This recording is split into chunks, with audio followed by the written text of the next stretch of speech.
Bismillah wa salatu wa salamu ala rasulillahi amma ba'd. Je m'excuse, je suis un peu enrhumé ces temps-ci, raison pour laquelle vous constatez que ma voix a un peu changé. Donc, j'espère que cela ne sera pas vraiment un problème. Alors, je profite donc de ce petit temps que j'ai trouvé pour vous faire, n'est-ce pas, pour vous faire un résumé de l'intervention du Cheikh Suleiman al-Ruhaili sur la question de l'excuse pour cause d'ignorance, suivi bien évidemment de quelques annotations. En fait, c'était un programme, le Cheikh, n'est-ce pas, avait décidé de parler du sujet, n'est-ce pas, pendant plusieurs assises. Et donc, chaque samedi, il parlait donc de la question. Et donc, j'attendais cette partie précisément, donc la conclusion en fait du cheikh. Et puis aussi, bon, je m'attendais à autre chose, mais bon, bref. Donc, je vais vous faire ici un résumé, malgré ma voix qui embête un peu. Je vais vous faire un résumé, n'est-ce pas, de l'assise du cheikh, et j'ai envoyé l'audio dans le groupe. Donc, je vais vous faire un résumé, et bien évidemment, suivi de quelques annotations, là où, n'est-ce pas, là où il y a un besoin, ou là où il y aura un besoin. Alors, ce sujet de la question de l'excuse pour cause d'ignorance, c'est un sujet en fait qui fait des fitanes. Certaines personnes ne s'en rendent pas compte car certainement elles n'ont pas, n'est-ce pas, elles ne font pas face à ces gens-là qui font des fitanes avec cette question-là. Mais il faut savoir que cette question fait vraiment des fitanes dans certains pays, dans certaines régions. Les gens se déclarent mécréants, les gens se déclarent innovateurs, etc. C'est vraiment une fitna à cause de cette question-là. Ce n'est donc pas une question qu'il faut prendre à la légère, du moins pour ceux-là qui sont confrontés à cette fitna-là. Et je crois que le Cheikh Suleiman a pris conscience, n'est-ce pas, de cela, peut-être plus encore, ou allais-je dire plus encore, n'est-ce pas, avec tout ce qui s'est passé dernièrement. Alors, je l'avais déjà dit, dans chaque pays, vous allez trouver souvent des sujets en fait qui font des fitanes. Jade, il y a des sujets comme ça, c'est-à-dire que dans tel pays, c'est un sujet qui fait vraiment des fitanes. Un sujet où des gens font même l'aveu et le désaveu. C'est comme ça. Il se peut que ça soit, n'est-ce pas, une question liée au takfir. Il se peut que ça soit une question liée, n'est-ce pas, au tabdir, donc le fait de déclarer innovateur. Il se peut que ça soit lié à une question même, juste un péché, ça concerne juste un péché. Et c'est comme ça. Jade, par exemple, au Nigeria, il y a une question là-bas qui, n'est-ce pas, entre les frères, ça fait vraiment une fitna. C'était sur le tabdir de quelqu'un. Le tabdir de quelqu'un, ça fait vraiment une fitna. Certains disent non, c'est un innovateur, d'autres ont dit non, c'est vrai, il a des erreurs, mais ce n'est pas un innovateur, et ça crée vraiment une fitna. Jade, c'est comme ça. Donc dans des pays, ok, vous allez trouver généralement des sujets comme ça qui font des fitanes, qui créent vraiment, ça fait vraiment la fitna. Ok? Et donc, parmi ces sujets-là, il y a la question de l'excuse pour cause d'ignorance. C'est vrai, dans certains pays, ils n'ont pas vraiment une fitna par rapport à ça. D'autres même ne connaissent même pas. Mais dans certains endroits, c'est vraiment une grosse fitna. Une grosse fitna. Donc, lorsque vous voyez des gens parler de ces questions-là, rentrer dans ces questions-là, réfuter, etc., ok? Il ne faut pas se dire, comme vous, le milieu dans lequel vous êtes, il n'y a pas de problème avec ça. Donc, il ne faut pas dire non, on n'a pas besoin de parler de ça. Non.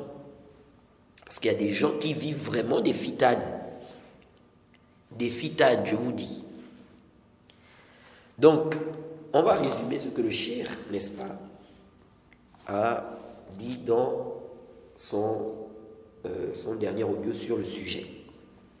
Donc, pour ceux-là qui ne comprennent pas l'arabe. Alors, on va droit au but. Le cheikh, dans son audio, ou dans sa dernière assise sur le sujet, le cheikh, n'est-ce pas, commence à rappeler qu'il y a des savants qui voient l'excuse pour cause d'ignorance dans les questions de shirk. Ok? Parce qu'on a des gens qui nous disent non. Il n'y a pas d'excuse pour cause d'ignorance dans les questions de shirk. Déjà, ils font la différence entre le kufr, la mécréance et le shirk. Sachant que il y a des savants qui ne font pas la différence entre le kufr et le shirk. Shara'an, donc selon la législation. Selon la législation. Et moi, c'est ma position. Je suis dans la position des savants qui disent qu'il n'y a pas de différence. Le kufr, c'est le shirk c'est le kufr. Ok?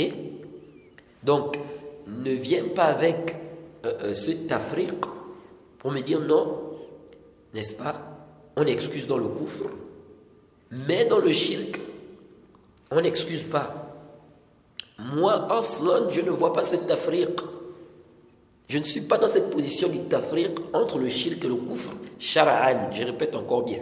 Pas dans la langue arabe. Dans la langue arabe, c'est évident. Il y a une différence. Mais dans la législation, est-ce que le législateur a nommé, n'est-ce pas, dans des endroits kufr, shirk, kufr, ok? Est-ce que ça, c'est venu? Ok? Nous disons, non, il n'y a pas de différence. Shara'an. Il y a des savants qui voient qu'il y a une différence. Et il y a d'autres savants qui voient qu'il n'y a pas de différence. Ok? On a déjà parlé de cette question-là. Bref.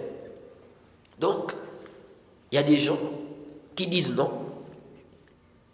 Il n'y a pas d'excuse dans le shirk. Donc, celui qui tombe dans le grand shirk. Donc, pas d'excuse pour cause d'ignorance. On parle de ça ici. Donc, celui qui tombe dans le shirk, le grand shirk, par ignorance, donc il ne savait pas que ce qu'il fait là, c'était interdit. Il ne savait pas. Il dit celui-là automatiquement, donc dès qu'il tombe dans ça, il devient mushrik directement. Ok? Et mécréant. Ok? Et mécréant. Parce que même ceux qui font la différence entre le kufr et le shirk, ils te disent quoi? Ils te disent quand même que celui qui est mushrik, ok, il est quoi? Il est kafir.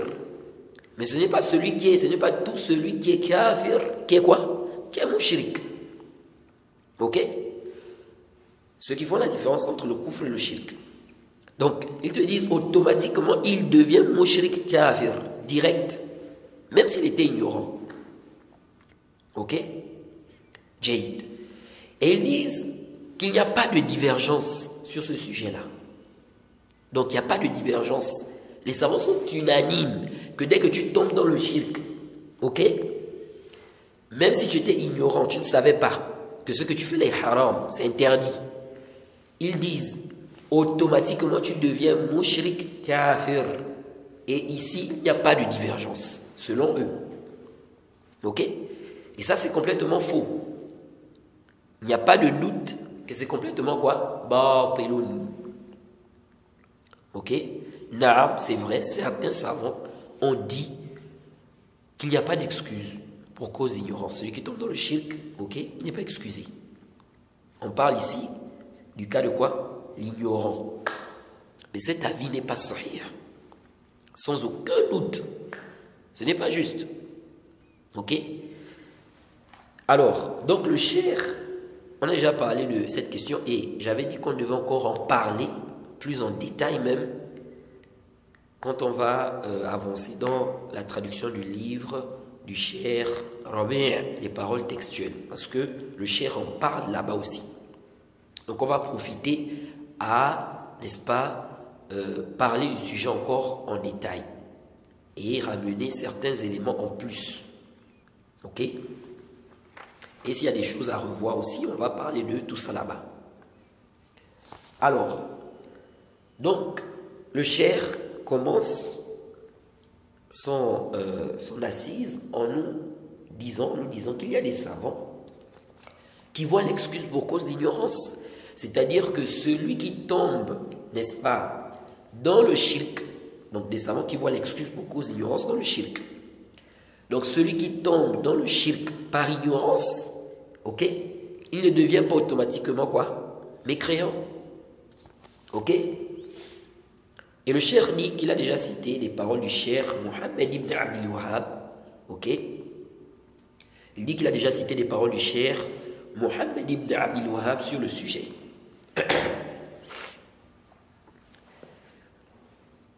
Là, excusez-moi. Et bon, il a parlé de la position du cheikh, n'est-ce pas? Le cheikh Mohammed ibn Abdul Wahhab et des différents avis, hein, ceux qui ont interprété ses propos et tout ça. Il avait parlé de cela. Mais nous, ce n'est pas ce qui nous intéresse ici. Donc le cheikh dit qu'il a déjà mentionné la parole du cheikh Mohammed sur ce sujet. Ensuite, il dit que certains savants ont fait la différence entre les questions apparentes et les questions qui ne sont pas apparentes. Écoutez bien. Il dit qu'il y a des savants qui ont fait la différence. Ok? Donc, les questions apparentes, celui qui tombe dans ça, ok, il n'est pas excusé. Parce que c'est une question apparente. Maintenant, les questions qui ne sont pas du tout apparentes, ok, la personne peut être excusée. Jaïd, la personne est excusée. Et il a cité le cheikh Ibn Baz, qui lui, n'est-ce pas, fait cette différence-là. Il faut aussi savoir que quand on parle de questions apparentes, n'est-ce pas, certains genres de sciences classent dans les questions apparentes les questions de quoi? Du tawhid, les questions de shirk. Ok? Mais là, il y a un ishkal. Parce que, est-ce que toutes les questions de shirk, de tawhid, sont apparentes? Donc, ce sont des choses apparentes. Là, il y a l'ishkal.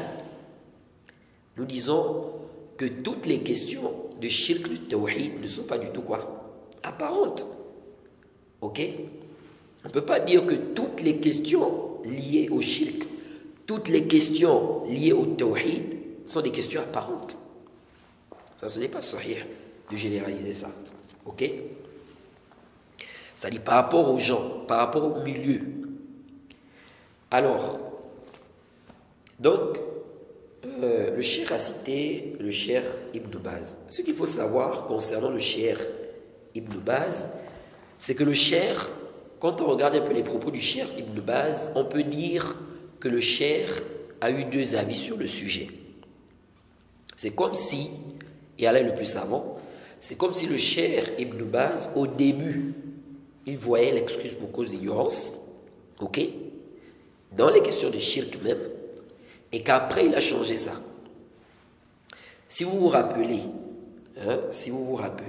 pour ceux qui sont dans la chaîne, j'avais traduit une parole du cheikh Ibn Baz, où il disait quoi? rapidement.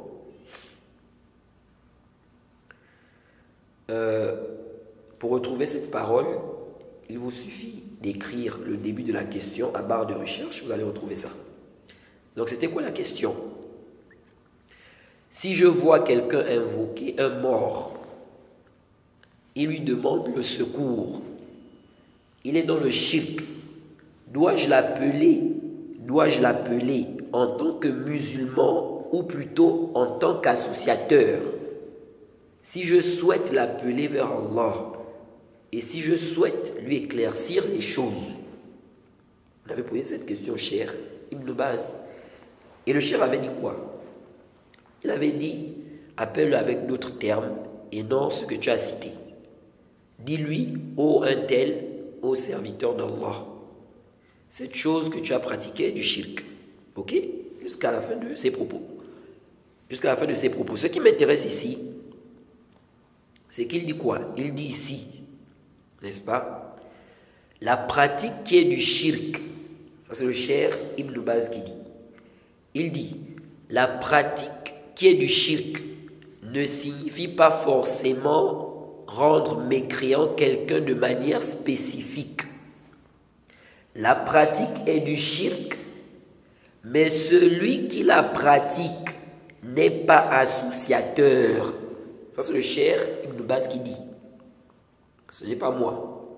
Il dit, la pratique, ok, est du shirk, mais celui qui la pratique n'est pas associateur. Il dit, car il se peut que ce qui empêche de faire son takfir, ok, soit son ignorance. Vraiment, je m'excuse pour ma voix et la grippe là qui m'embête. Mais je me suis dit, comme j'ai un petit temps libre, je veux profiter à faire ce résumé-là. Quand je ne sais pas quand est-ce que j'aurai encore le temps pour faire cela. Donc le cher dit, car il se peut que ce qui empêche de faire son takfir soit son ignorance ou sa non-clairvoyance, selon ce que les savants disent. Selon ce que les savants disent. Ok? Il dit de plus, en l'appelant associateur, tu vas le faire fuir. Appelle-le plutôt par son nom, puis éclaircis-lui que cette pratique qu'il fait, n'est-ce pas, est du shirk. Jusqu'à la fin de ces propos, on avait traduit des propos du cher Ibn Baz par rapport à ça. Le zahir de cette parole-là, c'est qu'il voit l'excuse. Et ça, c'était dans, n'est-ce pas, les fawaïd de son sharh, n'est-ce pas, de Kitab Tawhid et le sharh de Taysir. Vous voyez. Page 243-245. On avait traduit cette parole-là. Donc le zahir, elle est le plus savant, c'est que le cher Ibn Baz était sur la position, n'est-ce pas, il voyait l'excuse. Ensuite, il a fait quoi? Il a changé cette position, elle est le plus savant. Donc, le cher dit, certains savants voient qu'on excuse même dans les questions apparentes, dans les questions de shirk. Ensuite, il cite des propos du cheikh al-Islam ibn Taymiyyah, prouvant cela, que la personne peut être excusée même dans les questions de quoi? De shirk. Et on avait déjà cité les propos du cheikh al-Islam par rapport à cela. Et le cheikh a même cité une parole du cheikh al-Islam qu'on avait traduite. Ok? Jaïd. Ensuite, le cheikh Suleiman dit, maintenant chez les contemporains, donc les savants contemporains, il dit, un groupe a dit que la personne est excusée dans les questions de shirk. Dans les questions de quoi? De shirk. Il dit parmi eux, notre cher Ibn Uthaymin. Oh, ça m'embête là. Donc il dit parmi eux, notre cher Ibn Uthaymin. Il cite sa parole qui est dans Kashf Shubhat. Ok? Et il dit que le cher a beaucoup de paroles sur le sujet. C'est vrai. Le cher Ibn Uthaymin a beaucoup de paroles sur le sujet. Le cher Ibn Uthaymin a beaucoup de paroles sur le sujet. Et j'aurais aimé que le cher cite des propos du cher qui sont plus clairs que, n'est-ce pas, que les propos qu'il a cités. Et j'avais déjà traduit certains propos du cher Ibn Uthaymin sur le sujet. Si vous allez par exemple sur ma chaîne YouTube, vous écrivez l'excuse pour cause d'ignorance, le cher Ibn Uthaymin, Mohamed Oura. Je crois que vous allez trouver une vidéo là-bas où j'avais traduit une parole du cher Ibn Uthaymin claire sur les questions de shirk. Sur les questions de quoi? Shirk. Dans la chaîne aussi, j'ai envoyé des propos du cher Ibn Uthaymin clairs. Mais là, je vais vous faire écouter une parole du cher Ibn Uthaymin, encore claire. Donc, je vous fais écouter cette parole, ok? Ensuite, je vais vous la résumer, ok? Ensuite, je vais vous la résumer. Écoutons donc la parole du cher Ibn Uthaymin, qu'Allah lui fasse miséricorde. سائل أو امرأة كانت تعيش في بعض البلاد الأوروبية في أفريقيا، قالت توفيت هذه المرأة وكانت تطوف حول القبور وتذبح لها، وليس هناك من العلماء أو من علماء التوحيد من يبين لها وقد كانت تجهل هذا الأمر، هل تكون معذورة؟ وهل يجوز لأولادها ومن أراد الدعاء لها أن يدعو لها؟ لكنها تدين بالإسلام. هي تدين بالإسلام لكنها تفعل شركا لا تدري عنه ولم ينبهها أحد عليه وليس عندها من ينبهها، فهذه مسلمة، تعتبر مسلمة، يصلى عليها وتدفن مع المسلمين ويدعو لها أولادها، لأنها جاهلة لم تنبه على هذا ولم تعلم بهذا وليس عندها علماء ينبهونها، وهي تدين بالإسلام فهي جاهلة. وقد قال الله تبارك وتعالى: وما كنا معذبين حتى نبعث رسولا. Vous avez écouté? Donc, en résumé, on pose la question au cher Ibn Uthaymin. On lui dit, une femme est morte. Écoutez bien, une femme est morte. Elle faisait la circumambulation autour des tombes. Et elle immolait. Donc elle immolait pour les morts. Il n'y avait pas de savant du tawhid pour lui éclaircir les choses. Elle ignorait. Elle était ignorante donc. Est-elle excusée? Est-ce qu'il est permis pour ses enfants et ceux qui veulent, est-ce qu'il est permis, n'est-ce pas, qu'ils invoquent pour elle, donc en sa faveur? Voilà la question. Ok? Maintenant, qu'est-ce que le cher a dit? Et je vous assure, le cher Ibn Uthaymin a des paroles claires. C'est-à-dire, on n'a même pas besoin de tourner de gauche à droite. Ça n'a même pas besoin d'explication en réalité. C'est tellement clair, clair comme l'eau de roche. Maintenant, certains haddadiya, d'abord il y en a qui ont nié. Non, le cher, ce n'est pas sa position. Parce que c'est des passionnés, ces gens-là. Parmi eux, il y en a, lorsqu'ils ont vu que c'était clair là, ils ont fait quoi? Ils ont dit non. Certains parmi eux. Qu'est-ce qu'ils ont dit? Ils ont dit non, le cher est revenu sur sa position. Donc il a laissé cette position-là. Et vraiment c'est étonnant. Donnez-nous la parole où le cher revient. Où est cette parole-là?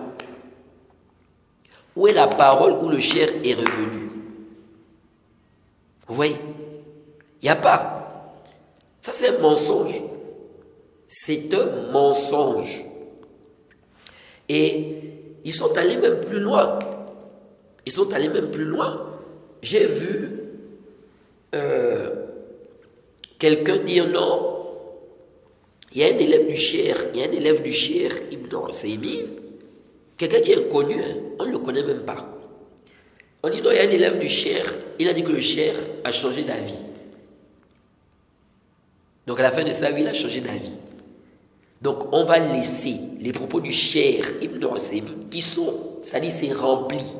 C'est tellement, c'est-à-dire que ces propos sont tellement nombreux, que ce soit dans les cassettes, que ce soit dans les livres.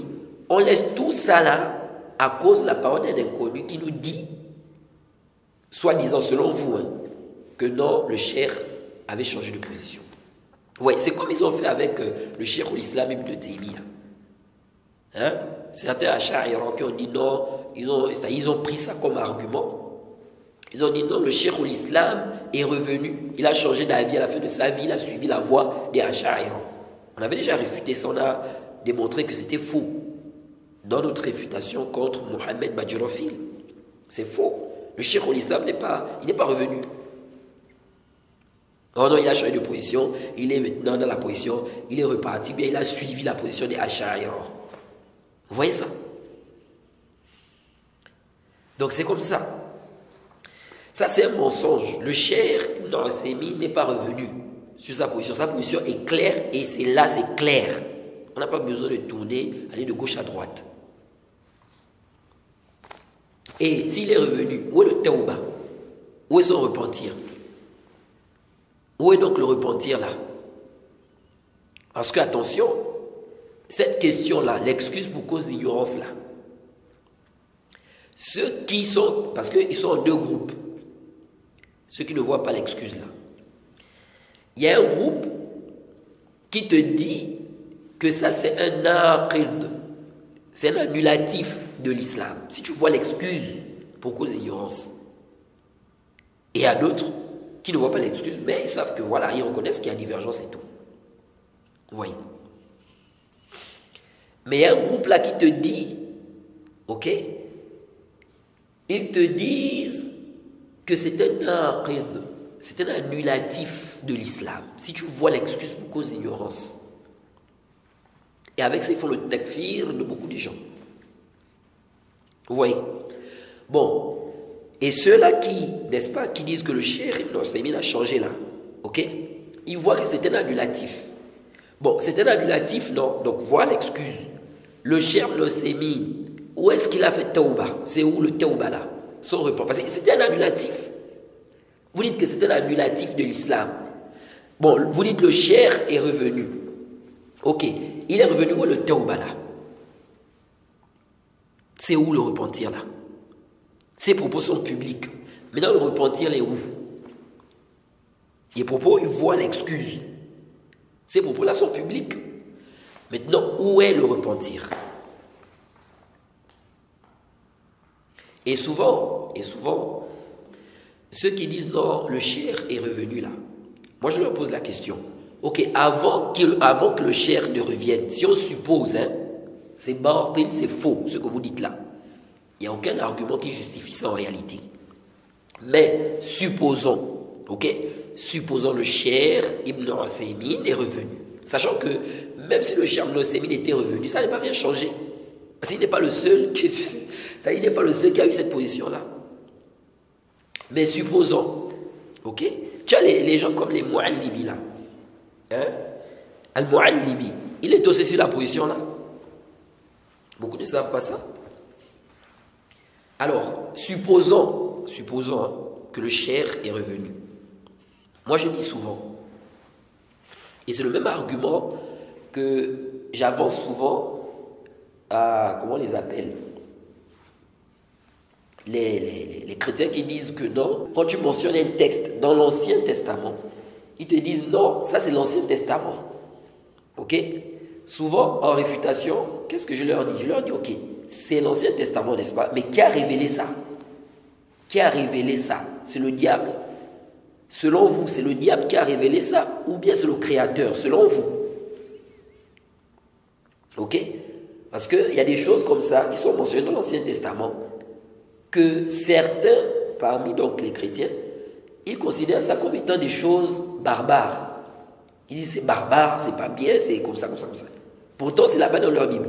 Maintenant, quand on cite ça, ils disent non, c'est l'Ancien Testament. Ok, c'est l'Ancien Testament, mais qui a révélé ça? Ce que vous considérez comme barbare là, qui a révélé? Donc, il a révélé ce qui est barbare. Est-ce que vous voyez un peu? Donc, c'est la même chose ici en fait. Moi, je leur dis quoi? Ceux qui parlent avec, ceux qui viennent avec cette chouba là, ok, ce petit nombre là, ce petit groupe là. Ok, le cher, vous dites que le cher est revenu, ok? Vous traitez les gens de mourjia, de mécréants parce qu'ils voient l'excuse, ok? Jay. Maintenant, moi, je vous pose une question. Vous dites, le cher est revenu. J'ai dit bien, c'est un groupe, hein.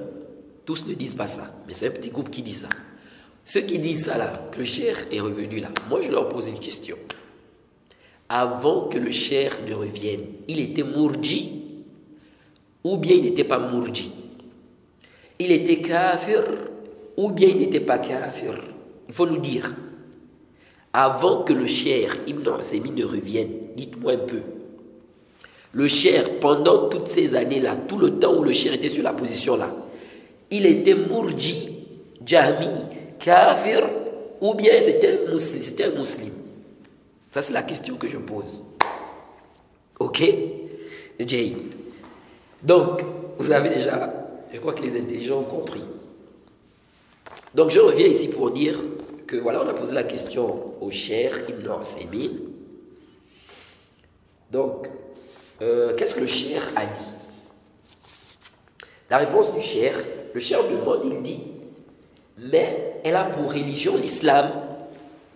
C'est-à-dire que cette femme-là, dont il est question, dont on a parlé là, elle a pour religion l'islam. Ok? Donc il dit, elle a pour religion l'islam. Ok? Et elle commet le shirk. Écoutez bien. Elle a pour religion l'islam et elle commet le shirk. Elle commet le polythéisme. Par ignorance. Ou l'association. Par ignorance. Et personne ne l'a averti. Et elle n'a personne pour lui éclaircir que c'est haram, c'est interdit. Écoutez maintenant ce que le cheikh dit. Il dit, cette femme-là est musulmane. Il dit quoi? Il dit, elle est musulmane. Elle est quoi? Musulmane. Claire, la parole est claire, on n'a pas besoin de tourner de gauche à droite. Il dit ici, elle commet le shirk par ignorance. Personne ne l'a averti. Ok? Il dit qu'elle est musulmane. Quelle explication tu veux de cette parole? Elle est claire. Ok?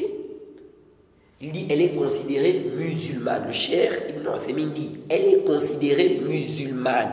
Il continue, il dit, elle est considérée musulmane. On prie sur elle. On prie sur elle. On l'enterre avec les musulmans. Ça, c'est le cheikh Ibn Uthaymin qui dit ici. Il dit, on prie sur elle. On l'enterre avec les musulmans. Et ses enfants invoquent pour elle, car elle est ignorante. Fin de citation. C'est clair ou pas?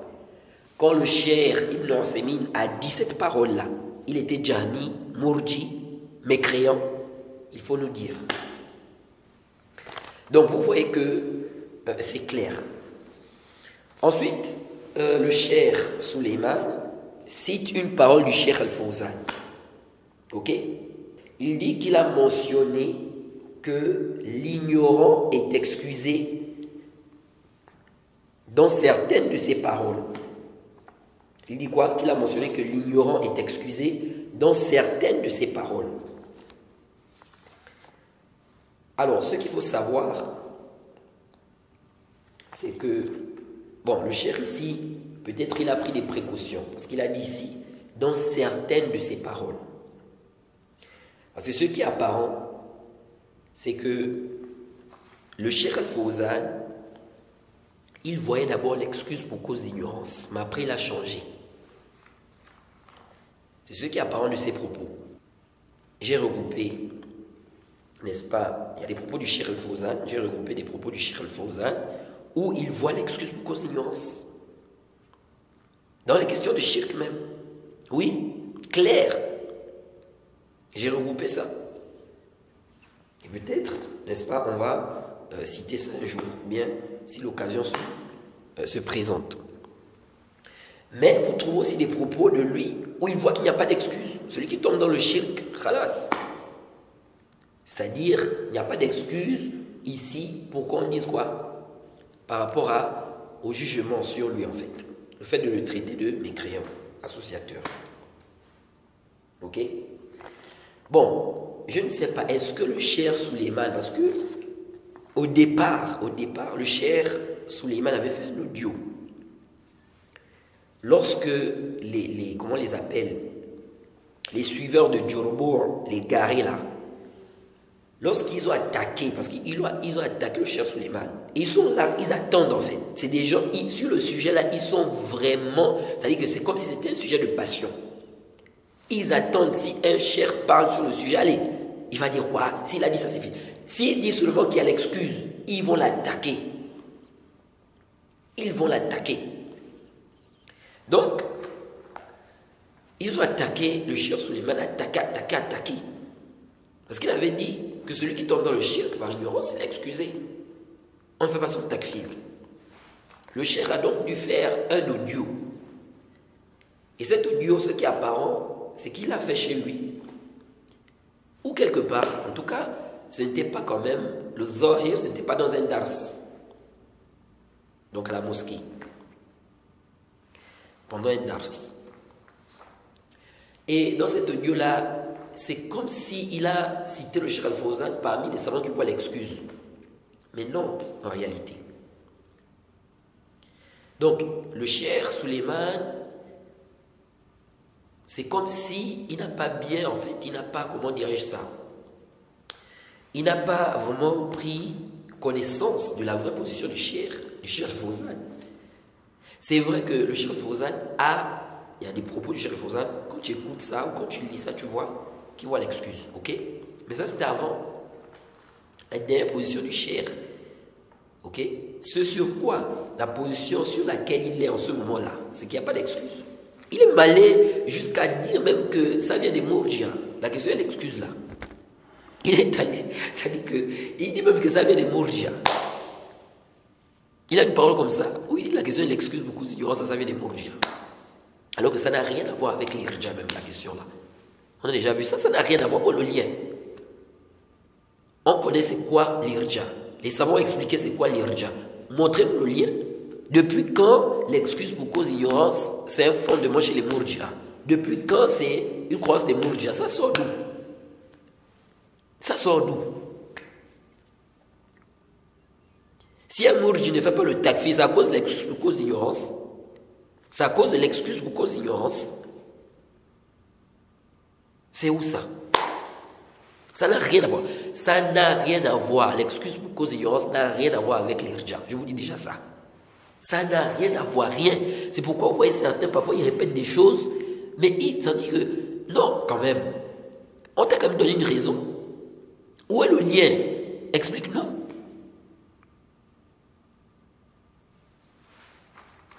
Donc, en réalité, la position sur laquelle le shirk Al-Fawzan est en ce moment, en tout cas, c'est qu'il n'y a pas d'excuse pour cause d'ignorance dans les questions du shirk.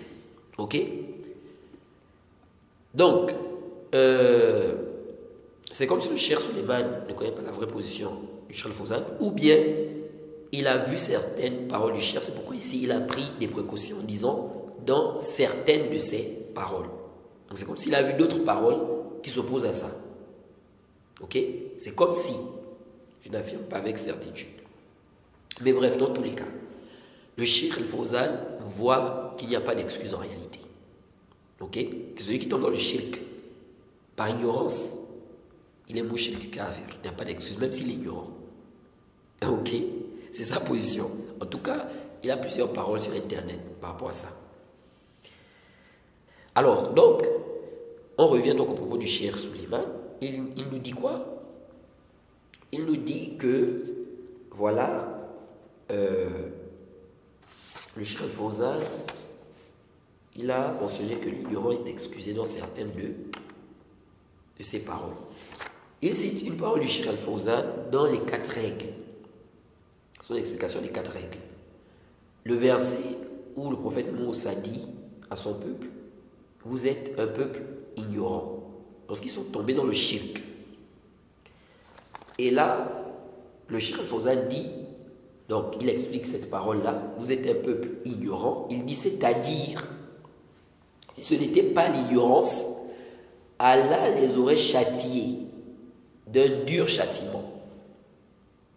Mais l'ignorant est excusé s'il tombe dans le shirk à cause de l'ignorance, jusqu'à ce qu'on lui éclaircisse, n'est-ce pas, la chose.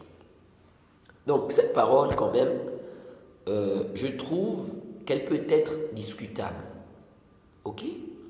C'est-à-dire, ceux qui, comment dirais-je, ceux qui disent que le Cheikh Al-Fawzan ne voit pas, ok, l'excuse pour cause d'ignorance dans la question du shirk, peuvent dire, ou bien certains takfiris qui prennent ces propos, peuvent dire ici que non, ici le Cheikh parle du châtiment, parce qu'en fait, il faut savoir que ceux qui ne voient pas l'excuse là, pour cause d'ignorance, ils te disent quoi? Ils te disent que celui qui est ignorant, qui ne connaissait pas, ok, il est tombé dans le shirk par ignorance, ils disent que celui-là, dans l'au-delà, il est excusé.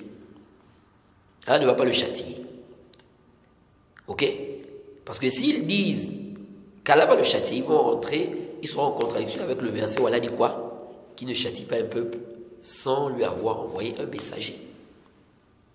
Donc peut-être ceux qui sont vraiment dans, c'est-à-dire ceux qui sont dans l'extrême, ils sont vraiment dans une exagération, c'est vraiment, c'est-à-dire c'est extrême vraiment. Ceux-là qui peuvent dire ça. Qui vont me dire non, même dans l'au-delà, il est châtié. Mais, généralement, ils te disent quoi? Ils te disent que dans l'au-delà, la personne est excusée. Ok?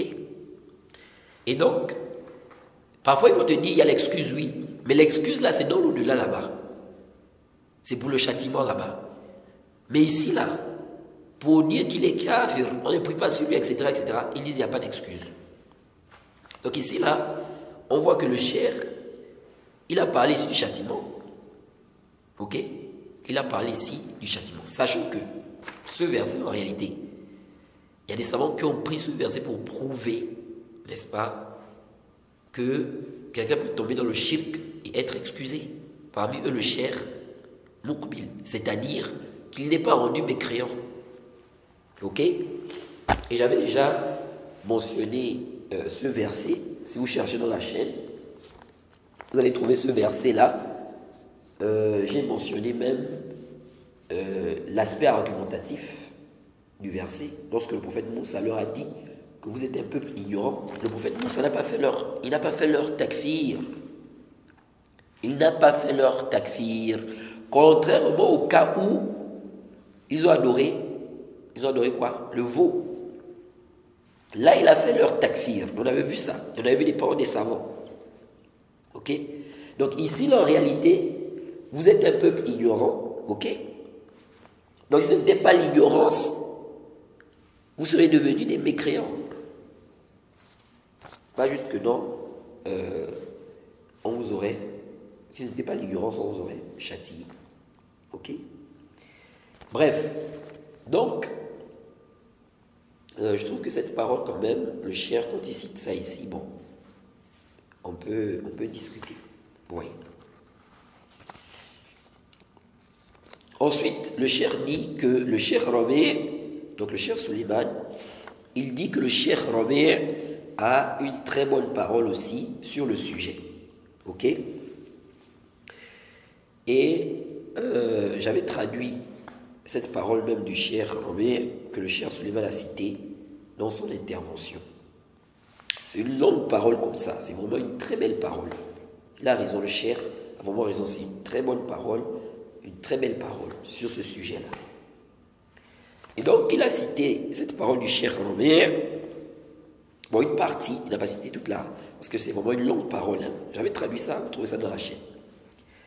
Il a cité une partie où le Cheikh Rabi' dit, pardon, il a cité une partie où le Cheikh Rabi' dit quoi? Il dit, celui qui ne voit pas l'autre avis, donc l'avis stipulant que celui qui tombe dans le shirk, il peut être excusé, ou bien l'avis stipulant que la personne peut être excusée, ok, pour son ignorance, si elle tombe dans l'annulatif de l'islam, il dit, celui qui ne voit pas l'autre avis, ok, qu'il se taise.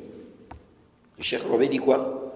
Le Cheikh Rabi' dit qu'il se taise. Donc s'il ne voit pas l'autre avis, s'il voit, il n'est pas convaincu de l'autre avis là, que la personne peut être excusée pour son ignorance, on la considère toujours musulmane, malgré qu'elle est tombée dans un annulatif. À cause de quoi? À cause d'une chose qui empêche le takfir, ok, qui est donc l'ignorance.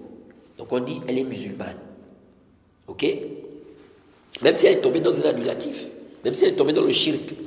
Mais comme il y a quelque chose qui empêche de faire le takfir, on ne fait pas son takfir, ok. Donc le Cheikh Rabi' dit, celui qui ne voit pas cette position-là, qu'il se taise. Il dit, et qu'il respecte ses autres frères. C'est le Cheikh Suleiman qui cite cette parole du Cheikh Rabi' dans son intervention. Donc, dans cette parole du Cheikh Rabi', il dit quoi? Il dit qu'il se taise et qu'il respecte ses autres frères. Il ne doit pas les traiter d'égarés, car ils ont avec eux la vérité. Et c'est vrai, c'est la position qui est sahih, sans aucun doute. La personne peut être excusée pour son ignorance. Ok? Ici, fit dunya. C'est pas seulement dans l'au-delà, non? Même ici. Donc, il dit, il ne doit pas les traiter d'égarés, car ils ont avec eux la vérité, le Coran et la Sunna. Ok? Puis il a cité une autre parole du Cheikh Rabi' sur le sujet où il voit l'excuse. Ok? Et en fait, dans cette parole du Cheikh Rabi' aussi, il expliquait que bon, celui qui voit l'autre position, ok, il reste sur sa position, mais il ne faut pas qu'il, n'est-ce pas, qu'il fasse des fitades par rapport à cela, comme certains font aujourd'hui. Ensuite, il a cité le Cheikh Mohamed Aman, pardon. Ensuite, il a cité le Cheikh Mohamed Aman Al-Jami, qui voit aussi l'excuse. Alors, intabihu huna. Il y a une ambiguïté que certaines personnes mentionnent concernant la question de l'excuse pour cause d'ignorance.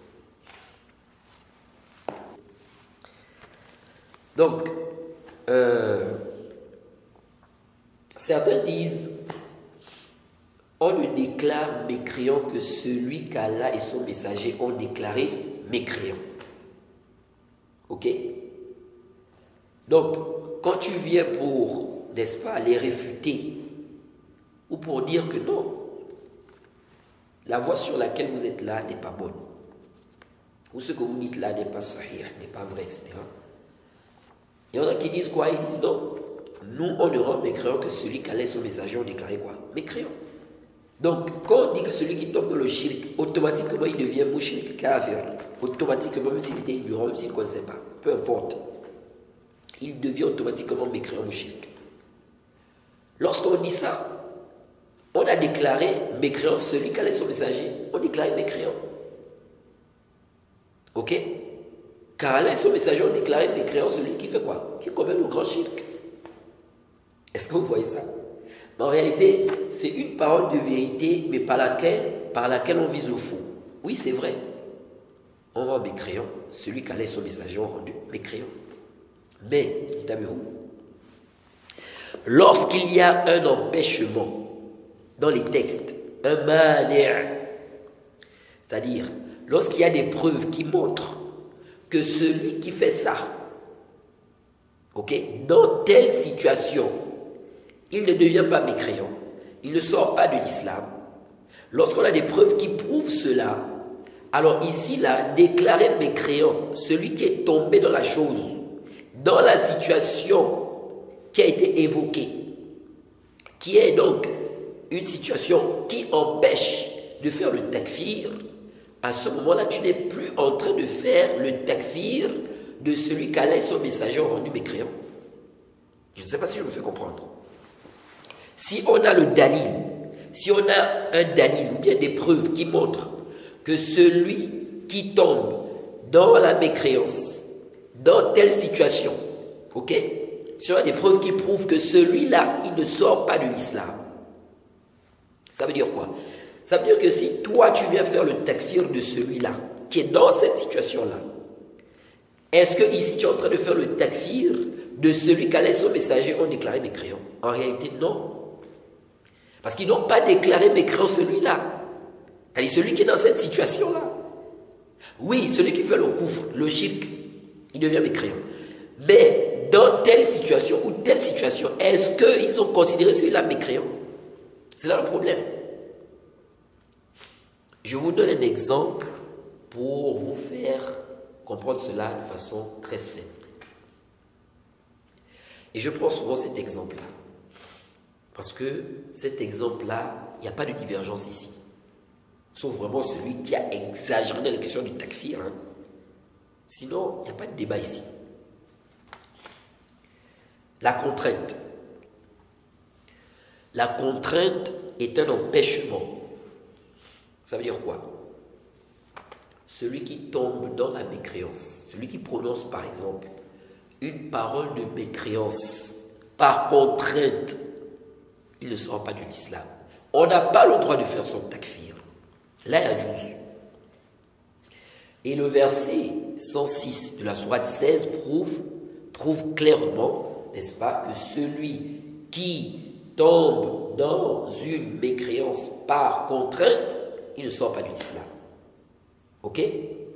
Bien évidemment, on avait déjà parlé de la question de la contrainte par l'acte, la contrainte par la parole dans les annulatifs de l'islam. Mais celui-là qui prononce une parole de mécréance, il insulte par exemple Allah, ok? Par contrainte, ou bien il insulte le prophète par contrainte. Insulter Allah, insulter le prophète, c'est une mécréance claire. Ok? Mais celui qui le fait par contrainte, il devient mécréant? Non. Il n'est pas mécréant. Ok? Tant qu'il le fait par contrainte. Donc, il a fait à cause de la contrainte. Il n'est pas d'accord avec ça dans son cœur. Il déteste cela. Ok? Il a la foi dans son cœur. Mais, par contrainte, il a insulté le prophète. Par exemple, on lui a dit, insulte le prophète, sinon on te tue. Et il a insulté le prophète. Ok? Par contrainte. Il n'est pas mécréant. Ok? Pour autant, insulter le prophète, c'est quoi? C'est une mécréance. Alors ici, là, si toi, tu viens faire le takfir de celui-là, ok? Celui qui a insulté le prophète par contrainte, tu viens faire son takfir. Si maintenant on vient te blâmer, on te dit non, il ne faut pas faire son takfir, il n'est pas mécréant. Pas parce que insulter le prophète, ce n'est pas du koufr. Non, ce n'est pas à cause de ça. C'est ça aussi le problème. Parce que vous allez voir certains, lorsque tu viens expliquer la question de l'excuse de cause d'ignorance, certains, je ne sais pas si je peux dire, ils sont vraiment, je ne sais pas l'expression, je n'ai même pas envie comment on appelle ça, de mentionner cela. Il y en a, ils vont te dire, lorsque tu viens pour dire que non, celui qui tombe dans le koufr par ignorance, il est excusé, ils te disent non, tu défends les associateurs, tu défends le shirk, tu défends le koufr. Ça, c'est quelle bêtise, ça? C'est quelle bêtise? Donc, quand il te dit ici qu'il est excusé, il n'est pas en train de te dire que le shirk c'est bien, ou que le shirk ce n'est pas le shirk, ou le shirk ce n'est pas le koufr. Non. Il veut te dire simplement qu'il y a quelque chose qui empêche de faire le takfir. C'est tout. À cause des textes, à cause des preuves. Ce n'est pas par passion.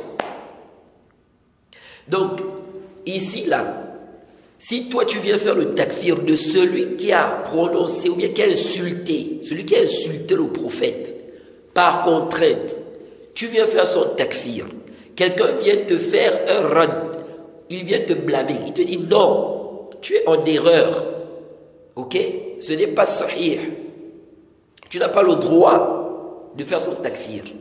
Pourquoi? Parce qu'il y a quelque chose qui empêche de faire son takfir, c'est la contrainte, il est contraint. Et les preuves montrent que celui qui est contraint ne sort pas de l'islam. Donc ne fais pas son takfir. Pas parce que insulter le prophète, ce n'est pas de quoi? Ce n'est pas de la mécréance. Ce n'est pas ça le problème. Oui, c'est de la mécréance. Mais celui qui fait ça dans cette situation-là, il ne sort pas de l'islam. Quelle est cette situation? La contrainte.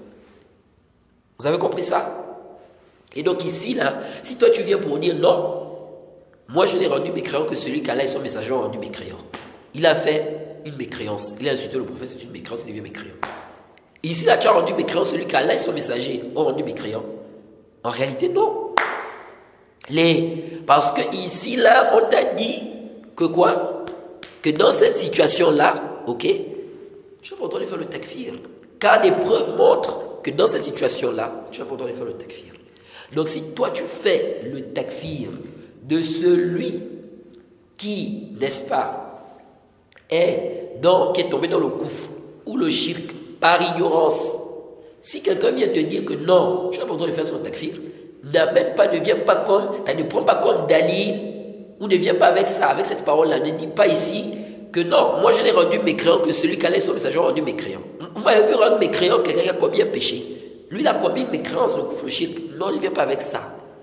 Parce que ce n'est pas là le problème. Et en réalité, pour celui qui voit l'excuse, en réalité, tu n'as pas rendu mécréant celui qui allait son messager rendu mécréant.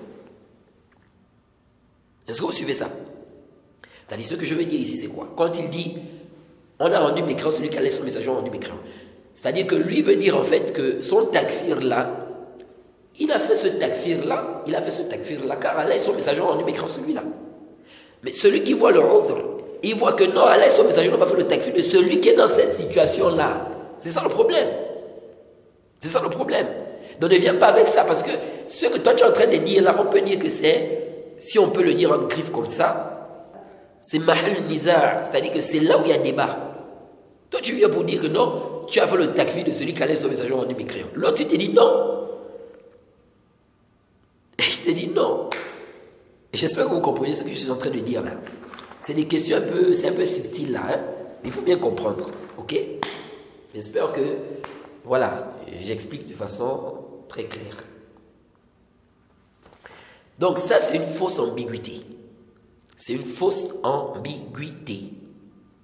C'est une parole, oui c'est vrai, n'est-ce pas? On fait le takfir de celui qui allait son messager ont déclaré mécréant. Non, c'est une parole qui est vraie.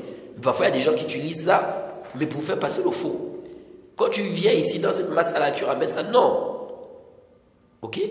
Ne ramène pas ça contre celui, n'est-ce pas, qui n'est pas sur ta position. Parce qu'en réalité, ici, là, c'est justement là la question, le débat. Lui, il te dit non. Parce que lui, il voit que la législation dans les textes, celui-là, il est marzour. On ne doit pas faire son takfir. Donc pour lui, Allah et son messager n'ont pas déclaré mécréant celui-là qui est dans cette situation-là. Ce n'est pas qu'Allah et son messager n'ont pas déclaré mécréant, ok? Celui qui tombe dans le koufr, le shirk, non. Mais celui qui est dans cette situation spécifique-là. C'est ça le problème. C'est ça le problème. Donc tu vas te dire non. Même dans cette situation-là, il est grave. Donc l'exemple que je donne souvent, c'est l'exemple de la contrainte. Je prends là où on est unanime, pour vous faire comprendre là où on débat, là où on diverge. Pour que ça soit très clair. Parce que si je prends l'exemple sur une chose où alors, on est en train de débattre, c'est la divergence, la personne peut peut-être ne pas comprendre, ou bien la personne va dire, mais oui, mais moi je ne suis pas d'accord avec toi sur ça, ça, ça. Donc je prends le cas où on est unanime. On est unanime que celui qui insulte le prophète par contrainte, il ne soit pas l'islam. Si quelqu'un vient te dire ici que je fais son takfir, il fait le takfir de celui-là. Et quand tu lui dis non, ne fais pas ça, il te dit non, je rends mécréant celui qui allait son messager rendu mécréant. Il a insulté le prophète. Insulter le prophète, c'est une mécréance claire, donc il est mécréant. Non. Non. Ça ne passe pas ici. Ok? Donc, ça c'est un point qui est important. Et souvent, les takfiris, et même les khawarij, parfois ils viennent avec cette choubha là aussi. Bref. Donc ici, le cheikh dit, ensuite le cheikh Suleiman cite la parole du cheikh Muqbil. Ok? Il cite la parole du cheikh Muqbil, où il dit que les savants, n'est-ce pas, de la sunna ont divergé sur la question de l'excuse pour cause d'ignorance. Il dit même que ceux qui ne voient pas l'excuse n'ont pas d'argument qui tiennent. Le cheikh Muqbil dit même cela. Et lui, il voit l'excuse. Ok? Ensuite, le cheikh Suleiman al-Ruhaili fait comprendre que le but ici, c'est de clarifier en fait que voilà, il y a des savants de la sunna qui voient l'excuse, et il y a d'autres qui ne voient pas l'excuse. Parce qu'en fait, les haddadiyya, les takfiri, et même parmi les khawarij et tout, ok, tu trouves parmi eux des gens qui te disent non, il n'y a pas de divergence, il n'y a pas d'excuse, et il n'y a pas de divergence sur le sujet. Ok? Et il faut des fitanes. Puis le cheikh a donné sa position. Donc le cheikh Suleiman a donné sa position, le cheikh Suleiman al-Ruhaili, il a donné sa position. À lui, il dit en fait que il y a des questions, on ne peut pas concevoir l'ignorance dans ça. On ne peut pas concevoir que quelqu'un ignore ça. Et ça, c'est vrai. Il donne l'exemple. Il donne quoi? Il donne l'exemple, il dit. Donc il donne l'exemple, il dit insulter Allah, par exemple. Insulter le prophète. Insulter la religion. Et c'est vrai. Celui qui insulte Allah, il est kafir, mushrik. Chez nous. Ok? Celui qui fait la différence entre le kufr et le shirk, il va dire oui, il est kafir. Jaïd. Donc, celui qui insulte Allah, il est kafir, mushrik. Celui qui insulte le prophète, il est kafir, mushrik. De même, celui qui insulte la religion. Ok? Quelqu'un ne va pas venir ici, il vient insulter le prophète, et puis il dit, je ne savais pas que c'était interdit. Non, les musulmans savent, tout le monde sait que ce n'est pas une chose qui est quoi? Qui est bonne. Ce n'est pas permis d'insulter le prophète. Ok? Tous les musulmans savent ça. Ce n'est pas une chose qui est ignorée. Ce n'est pas du tout une chose qui est ignorée. Donc le cheikh a dit, celui-là, il est kafir. On n'accepte pas la prétention d'ignorance ici, là. Il est kafir. Ok? Même s'il prétend être ignorant. Il dit, sauf s'il est contraint. Ok? S'il est contraint ici, là, on ne fait pas son takfir. Mais s'il a perdu la raison. Comme quelqu'un, par exemple, bon, il donne un exemple, il dit quelqu'un il a eu une extrême colère. Ok? Bien une colère extrême, au point où il ne savait plus ce qu'il disait. Donc quelqu'un qui arrive à ce stade-là, il ne sait plus ce qu'il dit. Ou bien quelqu'un qui devient fou. Ok? Il dit, mais sinon à la base, quelqu'un qui insulte le prophète, qui insulte Allah, tout ça, il est mécréant. Ok? Il insulte Allah, il insulte le prophète, il insulte la religion. Celui-là, il est mécréant, on ne conçoit pas ici l'ignorance dans ça. Ensuite, il a dit, il y a des questions apparentes. Ok? Il y a des questions apparentes. Il dit, dans les questions apparentes, on n'accepte pas la prétention de l'ignorance. Sauf s'il y a des preuves, sauf s'il y a une preuve. Car la base, c'est la connaissance dans ces questions-là. Donc les questions qui sont apparentes, la base, c'est que les gens connaissent. Donc dans ces questions-là, il dit là, les questions, on n'excuse pas la personne. Ok? On n'accepte pas la prétention d'ignorance dans ça. Sauf s'il y a une preuve. Ensuite, il a dit, il y a des questions qui ne sont pas apparentes. Il dit, ces questions-là, à la base, on accepte la prétention d'ignorance. Si quelqu'un dit, j'étais ignorant, mais il était ignorant, khalas. Ok? Donc, dans ces questions-là, on va excuser la personne qui est ignorante. Et il dit, ces questions, les questions apparentes, ou les questions qui ne sont pas apparentes, varient d'un endroit à un autre, d'un pays à un autre. On avait déjà vu cela, et ça c'est juste, ça c'est vrai, c'est sahih. Ok? C'est sahih. Une question peut être apparente dans un pays, dans un autre pays, non. Parce que dans ce pays-là, il y a beaucoup d'ignorance. Beaucoup d'ignorance, il n'y a pas vraiment des gens qui expliquent ces choses-là. Et dans un autre pays, c'est vraiment répandu, donc c'est clair là-bas. Ensuite, le cheikh a dit, il y a des questions, il y a trop de talbis, ok, de la part des gens du faux. Et beaucoup de gens croient que c'est ça la vérité. Que c'est ça la vérité. Ok? Il dit, dans ces questions-là, on ne fait pas le takfir jusqu'à dissiper les ambiguïtés. Et c'est vrai, il y a des questions comme ça. Il y a des questions, quand tu regardes même à la base, c'est des questions qui sont connues. Mais dans un milieu, il y a eu tellement de talbis, de shubha, vraiment les gens des passions, les gens de l'égarement, ils ont ramené beaucoup de shubhat aux gens sur ces questions-là, ce qui a fait que des gens, n'est-ce pas, se sont mis maintenant à croire que ce qu'ils disent en fait c'est la vérité. Il y a des questions comme ça. Oui. C'est des questions à la base, quand tu regardes, tu dis, mais attends, ça quand même c'est connu. Mais les gens du faux ont emmené des shubhat. Ils ont pris des versets, ils ont expliqué comme ça, ils ont emmené comme ça, donc tel savant a dit non comme ça. Donc ils ont brouillé les gens. Pour dire que non, la chose là n'est pas obligatoire, par exemple. Alors que c'est connu que c'est obligatoire. Mais ils ont emmené des shubhat, des shubhat, des shubhat, plein de shubhat. Et ils ont convaincu des gens comme ça. Vous voyez? Donc des questions comme ça où les gens du faux ont ramené plein de shubhat au point où, n'est-ce pas, des gens ont commencé à croire que c'est vrai. Ici, il faut enlever ces shubhat-là. Ok? Tu vas plus venir dire non, celui qui nie le caractère obligatoire de ceci devient kafir. Oui, à la base, c'est ça. Mais dans le milieu là, l'endroit là, il y a des gens de l'égarement qui ont amené beaucoup de shubhat. Ils ont embrouillé des gens avec ça. Il n'y a pas eu de réfutation. Ok? Donc ici, là, tu ne vas pas venir comme ça. Tu dis non, celui qui nie ça, celui qui nie le caractère obligatoire de ceci devient kafir. Donc tous ceux qui disent ça, ils sont mécréants. Les pauvres, ils ont eu des shubhat. Et vous n'avez personne à éclaircir, personne à réfuter ça. C'est-à-dire, ils sont là, ils voient des gens qui enseignent, soi-disant, qui ont étudié. Ok? Ils sont en train de mettre des shubhat, ils sont en train d'expliquer, n'est-ce pas? Ils sont en train de déformer les choses. Ils citent même des savants, ils attribuent des positions à certains savants. Ces savants-là n'ont même pas ces positions-là. Donc, ils ont embrouillé les gens. Personne ne refute ça. Maintenant, tu viens, tu dis, maintenant tu arrives, tu dis non, on fait le takfir. Parce que celui qui dit le caractère obligatoire de ceci devient mécréant. Donc, comme ils ont dit ça, ils deviennent mécréants. Non, il faut enlever les shubhat là. Ok? Donc, il y a des questions comme ça.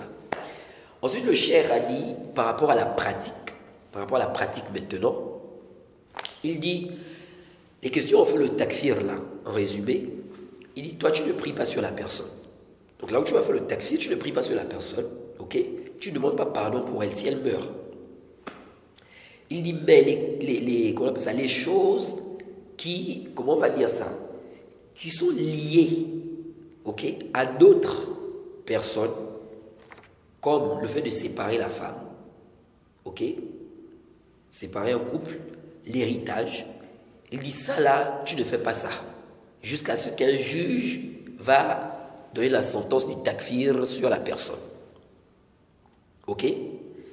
Donc, ça veut dire quoi? Le cheikh veut dire en fait, au niveau de la pratique, celui que tu as déclaré mécréant là, j'y arrive. Celui-là que tu as déclaré mécréant, ok?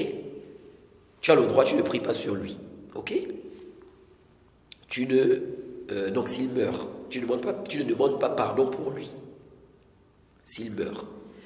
Mais les choses qui sont liées à d'autres personnes, comme le fait de séparer un couple là, non. Ça là, tu ne vas pas appliquer ça. Ok? Les choses de l'héritage, ce qui a un rapport avec l'héritage, non, tu n'appliques pas ça. Jusqu'à ce qu'un juge déclare, n'est-ce pas, la mécréance de celui-là. Ok? Celui que tu as déclaré mécréant là. Bon, ça c'est la position du cheikh. Là, je vous cite juste la position du cheikh. C'est sa position. C'est sa position à lui. Là, ensuite, il dit par rapport, maintenant le cheikh dit par rapport à la da'wa, ok? Il dit qu'il ne faut pas trop se préoccuper de cette question-là. Ok? Donc, que ce soit le fait d'affirmer qu'il y a l'excuse pour cause d'ignorance, ou bien affirmer en disant non, il n'y a pas d'excuse pour cause. Il n'y a pas d'excuse pour cause d'ignorance dans ces questions de shirk là. Il dit car si on dit qu'il n'y a pas d'excuse, ok, il dit si cette position là est répandue, ok, donc le fait de dire qu'il n'y a pas d'excuse pour cause d'ignorance dans les questions de shirk là, ou dans ces questions là, il dit si c'est répandu là, ça va faire fuir les gens de l'appel du tawhid et ça va empêcher la da'wa de parvenir aux gens. Vous voyez? Et ça va aider aussi les takfiris. Ils vont faire le takfir des gouverneurs et des awam, donc de la masse, En se basant sur ça, la question-là, pas d'excuse pour cause d'ignorance et tout ça. Vous voyez? Le shirk dit ça va causer un grand mal. Vous voyez? Et il dit, de l'autre côté, si on dit qu'il y a l'excuse dans ces questions-là, ok, question de shirk là, etc., il dit, si ça se répand, ça va faire aussi que les gens négligent le kufr. Ça dit beaucoup de gens, il a dit beaucoup de gens, n'est-ce pas, vont négliger le kufr. Il se peut qu'ils restent, n'est-ce pas, sur, n'est-ce pas, le kufr, sur ce sur quoi ils sont. Car les savants ont divergé. Les savants ont divergé. Est-ce que la personne est mécréante? Est-ce que la personne est mécréante ou non? Donc celle-là qui est ignorante. Vous voyez? Il dit nous devons enseigner le tawhid, n'est-ce pas, en détail, mettre en garde contre le shirk en détail. En détail. Mais le problème, c'est quoi? C'est que parfois, les gens tombent dans le shirk et ils meurent. On fait comment? C'est-à-dire, on ne peut pas seulement se contenter d'expliquer aux gens, ok? On explique le tawhid en détail, on met en garde contre le shirk en détail, ok? On s'arrête là. Ok? C'est vrai que c'est ça la base. Mais le problème, c'est que parfois, il faut bien, n'est-ce pas, parler de cette question. Parce que si quelqu'un, on a appris que quelqu'un était dans le shirk, il était ignorant, il est mort. Ok? On a entendu quelqu'un, par exemple, il était dans le shirk, ou bien il a fait une chose qui est du shirk, ok? Mais il n'a pas eu connaissance de cela. Il n'était pas au courant. Il ne savait pas. Il est mort. On fait comment? Là, il y a une pratique. Il y a quelque chose qui découle. Il y a une pratique qui découle. On doit faire quelque chose. On prie sur lui ou pas. Il est enterré où? Donc là, il faut bien qu'on sache. Est-ce que vous suivez ça? Donc c'est ça le problème. Ça, c'est un autre problème aussi. C'est que il y en a qui ont pris cette question-là. Donc il y en a qui ont pris cette question pour une question d'aveu et de désaveu. Alors, ils ont pris comme croyance que celui qui voit l'excuse, ok, il est mécréant, il est bourgi. Eux, ils ne le considèrent pas comme un musulman, par exemple. C'est un problème. Donc il faut en parler. Il faut éclaircir le haqq. Ok? Il y en a aussi qui ont pris la question, c'est pas seulement de ce côté, mais de l'autre côté aussi. Si tu dis qu'il n'y a pas d'excuse, tu es takfiri directement. Directement, tu es takfiri, khariji. Donc il faut qu'on éclaircisse le haqq. Donc ce que le cheikh dit ici, c'est vrai. Ok? On ne doit pas vraiment se préoccuper de cette question comme il a expliqué, mais il faut quand même en parler. Et puis il y a des circonstances qui emmènent, n'est-ce pas, qui fait que, voilà, on parle de ces questions-là. Oui. Surtout dans les pays où il y a beaucoup d'ignorance, parce que ça, c'est pas souvent des problèmes dans des pays comme l'Arabie Saoudite. C'est pas des sujets qui font vraiment des polémiques en Arabie Saoudite. Mais en Afrique, là, surtout en Afrique, combien de gens sont dans le shirk? Combien de gens qui se disent musulmans sont dans le shirk? Donc c'est des questions qui sont, ça arrive, c'est des questions récurrentes. Vous voyez? C'est ça le problème. Donc, il faut bien qu'on éclaircisse quand même, qu'on parle de cela. Ok? Après, c'est vrai, il ne faut pas exagérer aussi. Il y en a qui ont fait de ça, c'est-à-dire c'est un sujet, c'est devenu comme un sujet de passion. Comme un sujet de passion. Ils sont dans ça, ils sont dans ça. Non, c'est comment le takfir là? Ça devient quoi? Oui, il ne faut pas exagérer. Il faut rester dans les limites de la législation. Là. Puis le cheikh a parlé de 3 questions importantes à la fin de son intervention. Et ces questions sont très très importantes. Première question. La règle, donc le cheikh pose la question. Il pose la question suivante. La règle stipulant que celui qui ne déclare pas mécréant le mécréant, ou qui doute de sa mécréance, il est mécréant. Est-ce que cette règle-là, donc l'annulatif 3, dans les adjectifs de l'islam du Cheikh Mohammed ibn Abdel Wahhab. Donc, est-ce que cette règle-là s'applique sur celui qui voit l'excuse pour cause d'ignorance? Ah, le Cheikh est rentré. Là, c'est vraiment dans une question, voilà, c'est daqiq. Écoutez très bien. Et c'est très important, cette question. Parce que, justement, les takfiris font beaucoup de dégâts avec la question du takfir en se basant sur ce point-là. Donc, la question est celle-là. Celui qui voit l'excuse pour cause d'ignorance, dans ces questions-là, question de shirk, tout ça, est-ce qu'on va dire ici que cette règle-là s'applique sur lui et donc il devient mécréant? Ok? Le cheikh dit non. Il dit quoi? Il dit non, sans aucun doute. Sans aucun doute. Donc c'est sûr que ça ne s'applique pas sur lui. C'est sûr, il n'y a même pas de doute. Et Jahid, il n'y a même pas de doute. Ça ne s'applique pas sur lui. Il dit cette règle, il dit cette règle a des conditions. Donc celui qui ne rend pas mécréant, le mécréant devient mécréant. Il dit ça a des conditions.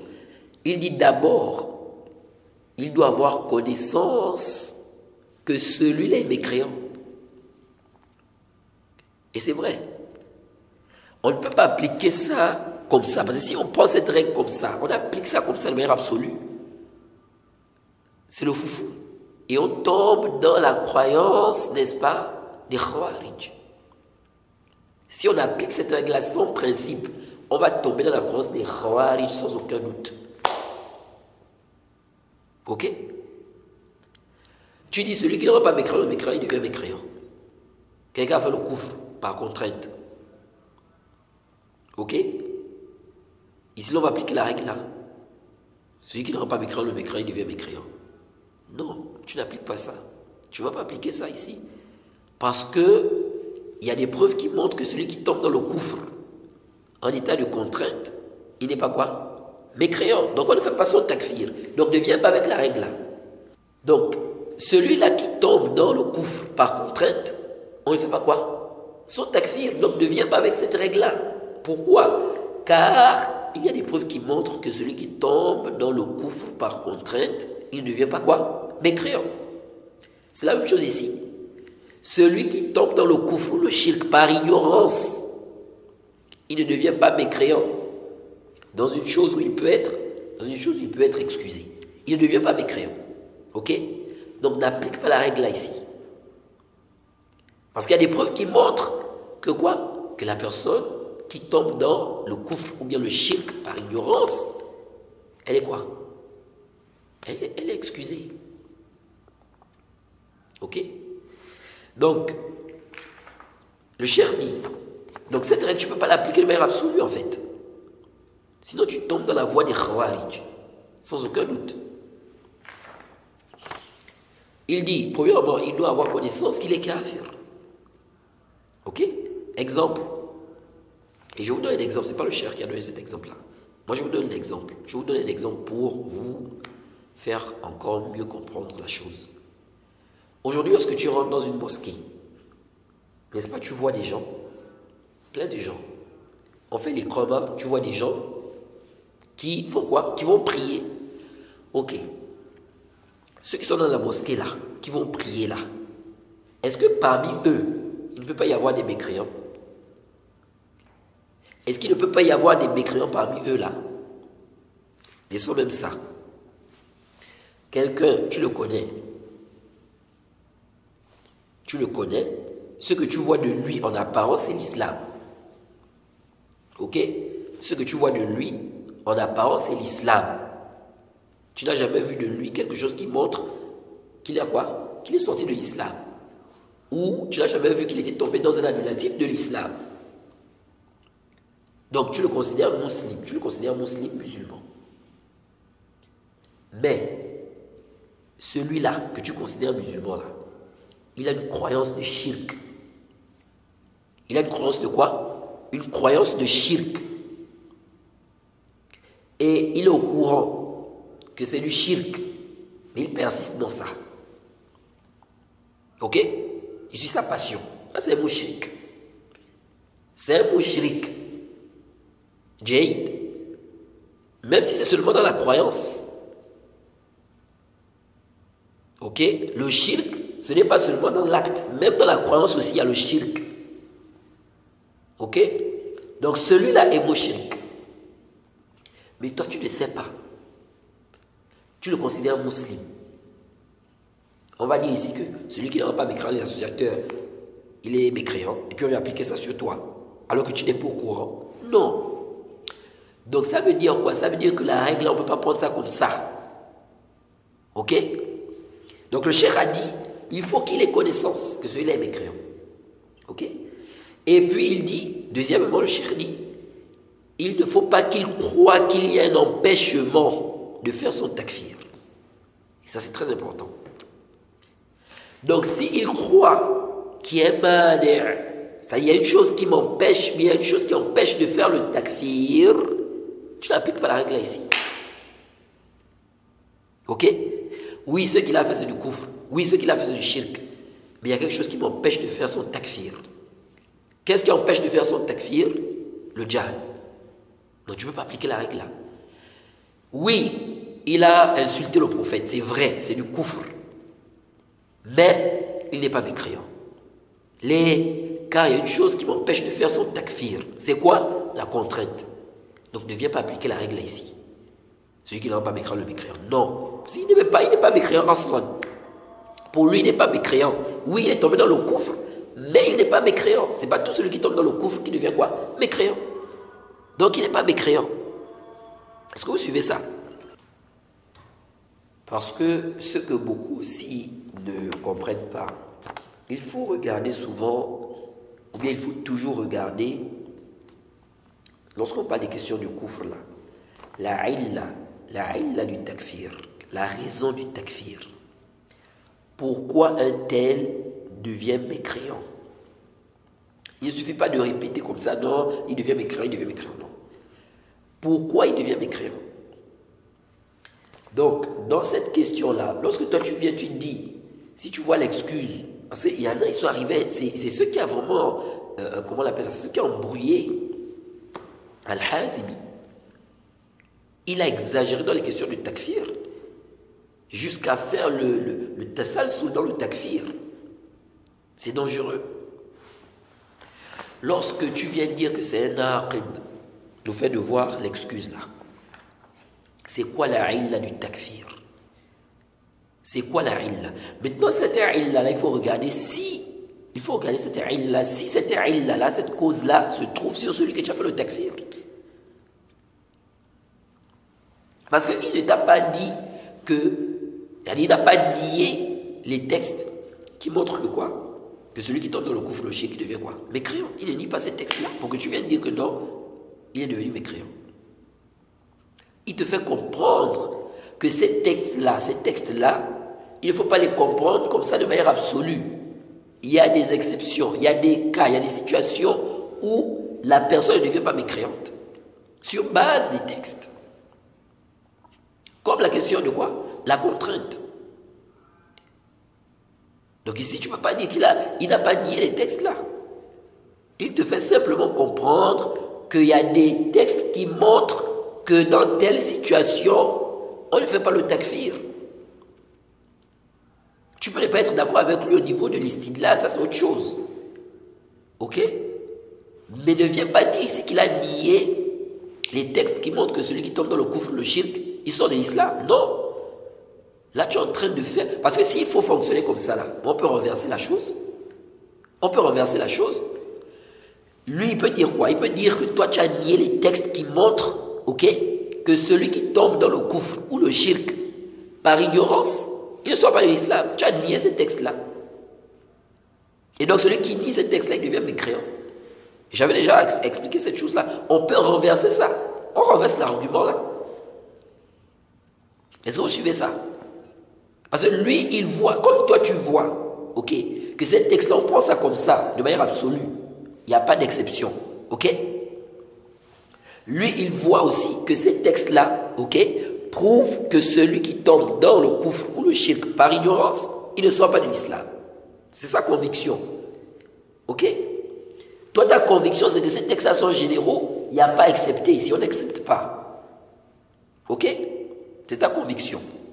Donc, sur base de cette conviction-là, tu dis non. Donc, si tu ne fais pas le takfir, tu as nié ces textes-là. Ok? Bon, lui, sa conviction, c'est qu'il y a des textes qui montrent que la personne est excusée pour son ignorance. Donc, si toi, tu fais le takfir aussi, tu as nié les textes-là. Donc, tu deviens mécréant aussi. Est-ce que vous suivez ça? C'est-à-dire que ça, on ne peut pas avancer comme ça. Si on veut fonctionner comme ça, je vous dis, on n'avance pas. Donc, ce n'est pas un dalil, cette façon d'agir. Et par conséquent, tu comprends aisément l'erreur de faire le takfir de celui qui voit l'excuse. C'est une erreur évidente. On n'a même pas besoin de trop tourner, aller de gauche à droite. Celui qui médite bien, ok, qui comprend bien les questions de takfir là, qui comprend bien les questions de takfir et qui a bien pris le temps de lire, n'est-ce pas, les paroles des gens de science sur ce sujet-là, il voit clairement que c'est une erreur évidente. Faire le takfir de celui qui voit quoi? L'excuse. Ok? Et s'il faut fonctionner avec votre qaïda là, on va faire le temps. Vous-même aussi, vous devenez aussi mécréant. Selon votre règle, vous devenez mécréant. Est-ce que vous suivez?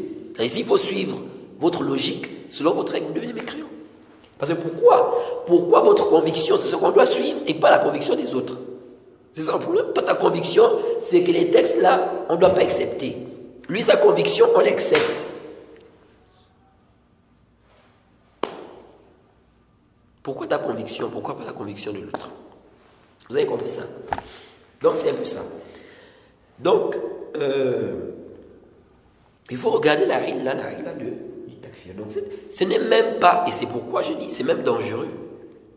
Parce que ce n'est même pas un péché, aslan. Voir l'excuse pour cause d'ignorance. Voir l'excuse pour cause d'ignorance dans les questions de kufr, de shirk. Ce n'est même pas un péché, aslan. C'est une position. Et c'est ce qui est sahih, sans aucun doute. C'est la position qui est sahih. Maintenant, toi, tu viens faire le takfir dans ça. C'est dangereux. C'est dangereux. La voie sur laquelle tu es là, c'est une voie qui est très dangereuse. Donc ici, là, et c'est pourquoi on va parler de ça. Celui-là qui fait le takfir de ceux qui voient l'excuse là, est-ce qu'il est dans la croyance des Khawarij? N'est-il pas dans la croyance des Khawarij? Donc, le cheikh a dit, il ne faut pas qu'il croie quoi? Qu'il y ait un empêchement. Okay? Et écoutez cette parole-là. La parole du cheikh Suleiman ibn Sahman. C'est parmi les savants du Najd. Et beaucoup des takfiros, ceux qui ne voient pas l'excuse là, souvent ils le citent en référence. Ok? Mais il dit quoi? Écoutez bien. En fait, un ignorant a prétendu que les savants divergeaient sur la mécréance des Jahmiya. Et que le fait de rendre mécréants les Jahmiya implique la mécréance des savants qui n'ont pas rendu mécréants les Jahmiya, selon lui, selon cet ignorant-là. Car celui qui ne rend pas mécréant, le mécréant est mécréant. Vous suivez ça? Donc, après avoir démontré que les savants n'ont pas divergé sur la mécréance des Jahmiya, le cheikh Suleiman ibn Sahman, qu'est-ce qu'il a dit? Le cheikh Suleiman ibn Sahman, là, pour ceux qui ne savent pas, c'était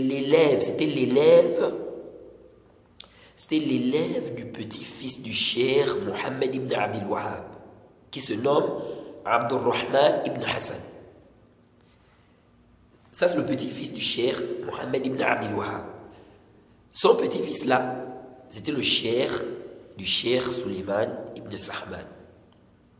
De même, il était l'élève, donc Suleiman ibn Sahman, il était l'élève de son fils, donc le fils du petit-fils du cheikh Mohammed ibn Abdul Wahhab, qui est qui? Qui était Abdul Latif, n'est-ce pas? Abdul Latif ibn Abdirrahman.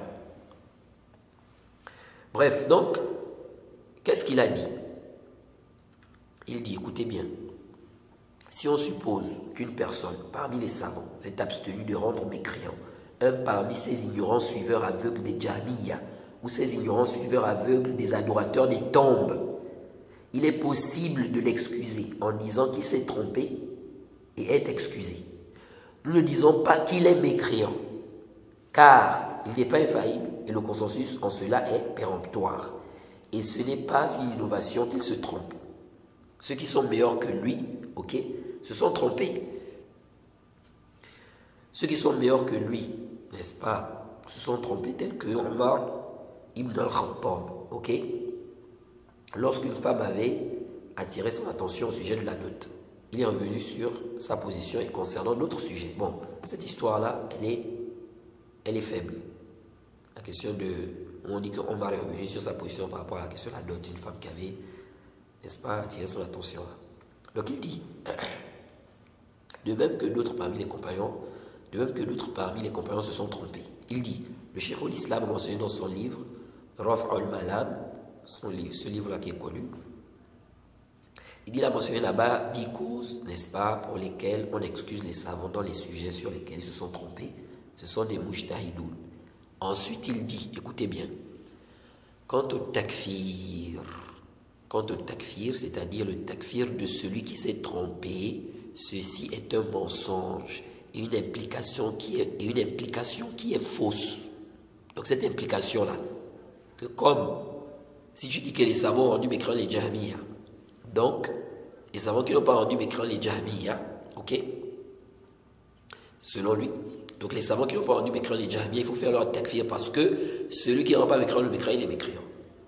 Donc lui il dit quoi? Le Cheikh Suleiman là, il dit, si on suppose, parce que lui il a expliqué qu'il n'y a pas de divergence, mais il dit si on suppose qu'il y a des savants qui n'ont pas fait le takfir, il dit quoi? Quant au takfir, donc cette implication que tu as mentionnée là, donc il faut faire le takfir des savants là parce que celui qui ne rend pas mécréant le mécréant, il est mécréant. Il dit, cette implication est fausse, ok? Il dit,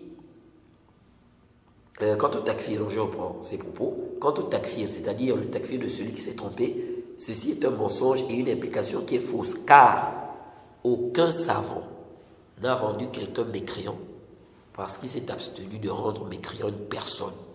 Ceci à cause des causes pour lesquelles on excuse le savant s'il se trompe. Et du moment où, pour lui, il n'y a pas de preuve justifiant la mécréance de celui qui a commis cette chose qui rend mécréant celui qui la commet. Ok? Pardon. Et du moment où, pour lui, il n'y a pas de preuve justifiant la mécréance de celui qui a commis quoi? Cette chose qui rend mécréant celui qui la commet. Il dit, d'ailleurs même, lorsqu'on lui éclaircit et qu'après cela il s'obstine, fait l'orgueil et persiste. Ça c'est dans Kashful Awham. À la page 70, on avait déjà traduit cette parole-là. Vous trouvez ça dans la chaîne. Vous avez compris ça? Donc, c'est plus que clair. Donc c'est un désordre. Faire le takfir des gens comme ça, soi-disant, non, ils voient, c'est un vrai désordre. Et ensuite, le cheikh a dit, est-ce que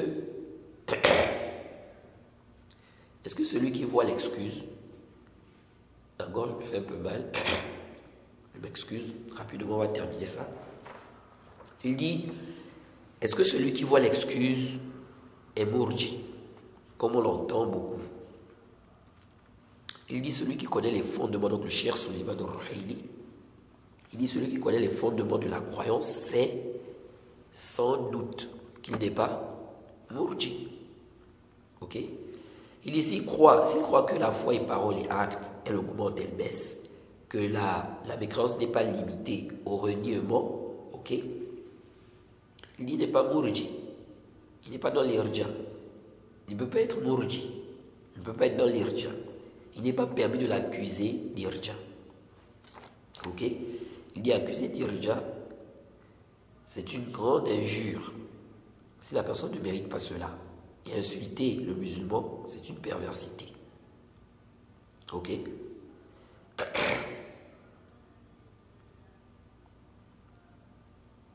Et le cheikh a expliqué que lui, en fait, il croit qu'il n'a pas le droit de faire le takfir. Ok? Il est obligatoire pour lui de ne pas faire le takfir sur celui-là qui est quoi? Qui est excusé, n'est-ce pas, par rapport aux preuves. Ok? Parce que s'il fait le takfir, il a transgressé. Les preuves montrent que celui-là n'est pas mécréant. Celui qui tombe dans la mécréance, dans cette situation-là, il ne devient pas mécréant. Donc, faire le takfir ici, c'est dépasser les limites de la législation. Il n'a pas le droit de le faire. Ok? Donc c'est pour cela qu'il ne fait pas le takfir. Toi tu ne viens pas pour dire non, il devient mécréant, mais il devient mourji. Non. C'est toi qui ne comprends pas. Ensuite, le cheikh a soulevé une autre question. De toute façon, on avait déjà expliqué ça, n'a rien à voir avec les rijas, la question de l'excuse pour cause d'ignorance. La dernière question, le cheikh demande donc, il dit, maintenant ceux qui ne voient pas l'excuse là, ceux qui disent qu'il n'y a pas d'excuse là, est-ce qu'on va dire que ce sont des takfiris? Est-ce qu'on va dire que ce sont des takfiris? Parce qu'il y a des gens aussi, dès que tu vois l'excuse, ok, tu es quoi? Mourji. Dès que tu ne vois pas l'excuse, tu es quoi? Takfiri. Ok? Non, ce n'est pas comme ça. Il dit, celui qui ne voit pas l'excuse pour cause d'ignorance là, ok? S'il se base sur des preuves dont il a compris cela, donc il a compris cela de ces preuves-là, ok? Et à cause des paroles de certains gens de science, il dit, on ne dit pas qu'il est takfiri. Ok? On ne dit pas qu'il est takfiri. Il dit, mais on dit plutôt qu'il est en erreur dans sa position-là. Et c'est clair que c'est une erreur, cette position-là. On n'a aucun doute là-dessus. Le cheikh dit,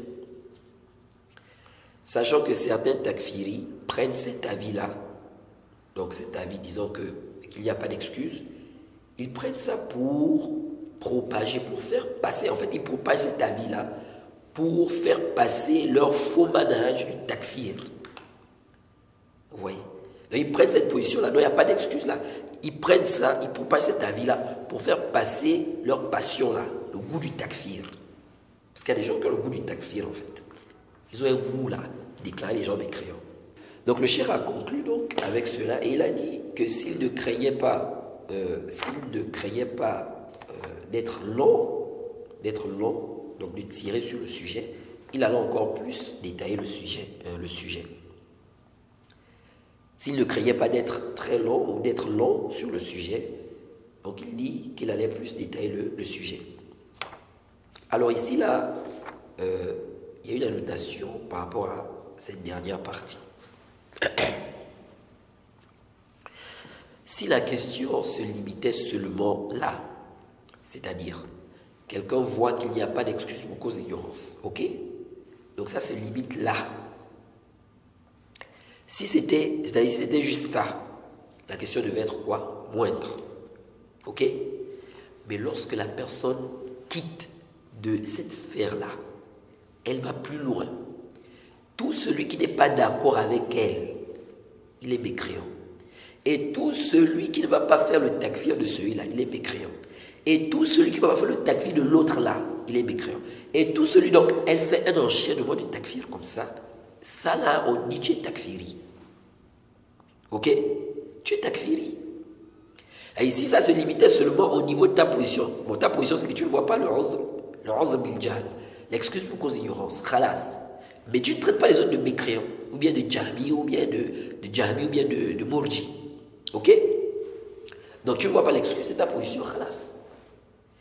Mais si tu quittes là, tous ceux qui ne sont pas d'accord avec toi sont des mécréants, ainsi de suite, comme on l'a expliqué, ça, tu es takfiri. Tu es takfiri. Parce que c'est quoi le takfiri?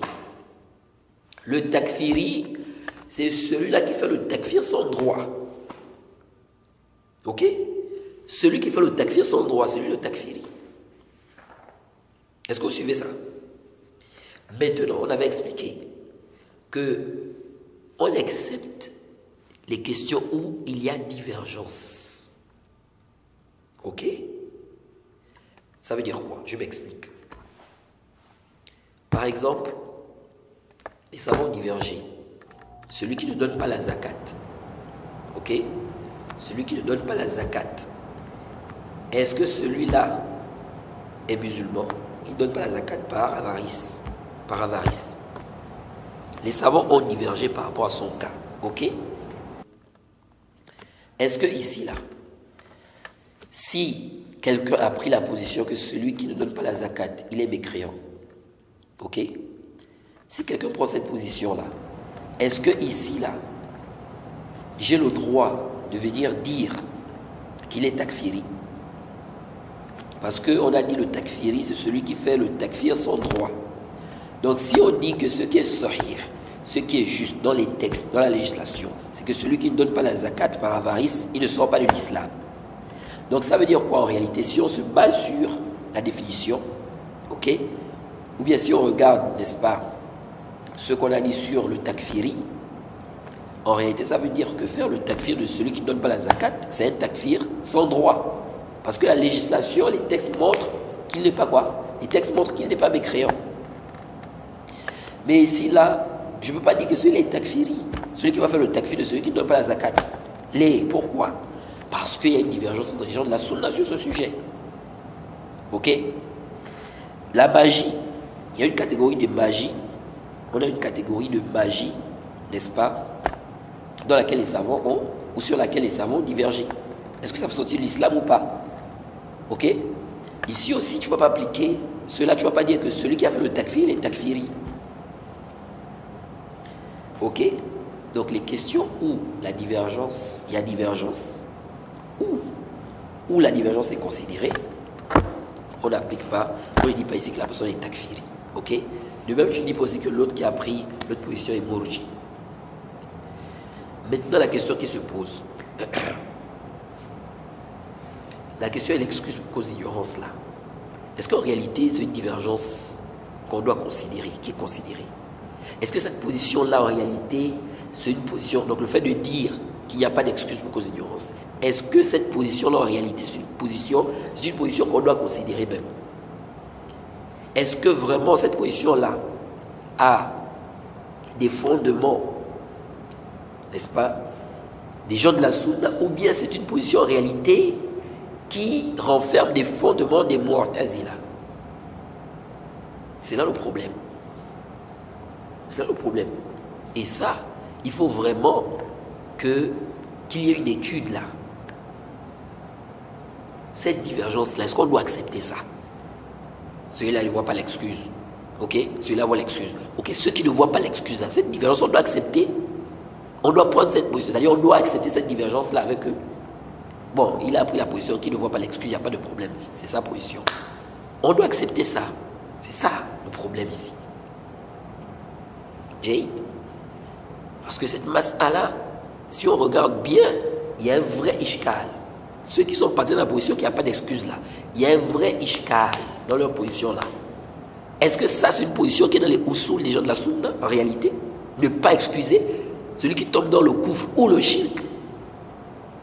N'est-ce pas? Par ignorance, dire qu'il n'y a pas d'excuse, il devient automatiquement mécréant, mouchirik. Ou bien faire ce tafriq là, non, on excuse dans le koufr, on n'excuse pas dans le shirk.